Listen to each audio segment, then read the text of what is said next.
بسم الله الرحمن الرحيم maanta ay taariikhdu tahay 7 bisha 2 2023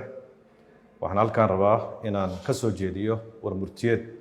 ka soo baxay xukuumadda federaalka Soomaaliya oo ku saabsan xaaladda magaalada Laascaanood kaas oo u qoran sida tan dawladda Soomaaliya waxay si dhow la socotay shirarkii wada tashi ee ka socday magaalada Laascaanood ee gobolka Sool toddobaadyadii u dambeeyay oo ay hormuudka ka ahaayeen madaxda dhaqanka iyo warmurtiyeedkii ka soo baxay waxayna dawladdu ka xuntahay oo aad uga xuntahay dagaalada halkaasi ka dilaacay ee geysanaya khasaaraha nafeed barakaca ummadeed iyo burburka hantiyeed sidaasi awgeed dawladda Soomaaliya waxay halkaan ka cadeynaysaa mowqifkeeda ku aadan xaaladda magaalada Laascaanood number 1 dawladda Soomaaliya waxay aaminsan tahay in dhibaatada ka soo cusboonaatay Laascaanood ay tahay mid siyaasadeed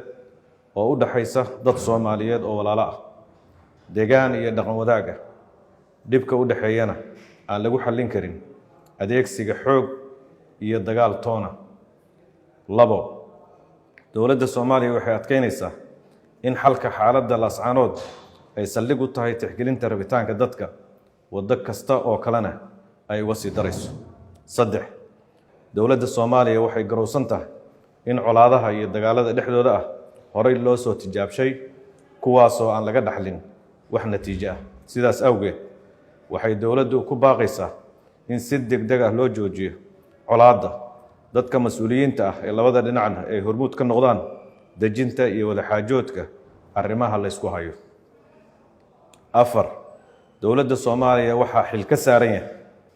ilaalinta mabaadi'da dastuuriga ee dhowrista midnimada dhuleed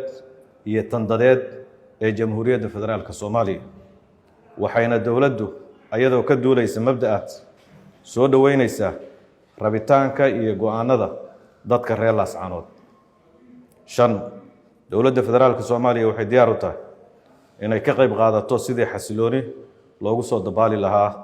xaaladda ka taagan magaalada Laascaanood lix dawladda Soomaaliya waxay dadka Soomaaliyeed iyo hay'adaha maxalliga ah iyo kuwa caalamiga ah ugu baaqaysaa inay gurmad iyo gargaar degdeg ah la gaarsiiyo dadka shacabka ah ee Laascaanood ka soo barakacay ugu dambeyn dawladda Soomaaliya waxay culimada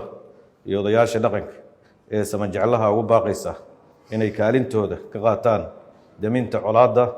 ka soo cusboonaatay Laascaanood iyo in xaaladda jirta lagu dhameeyo isqancin iyo wada hadal wabillahi tawfiiq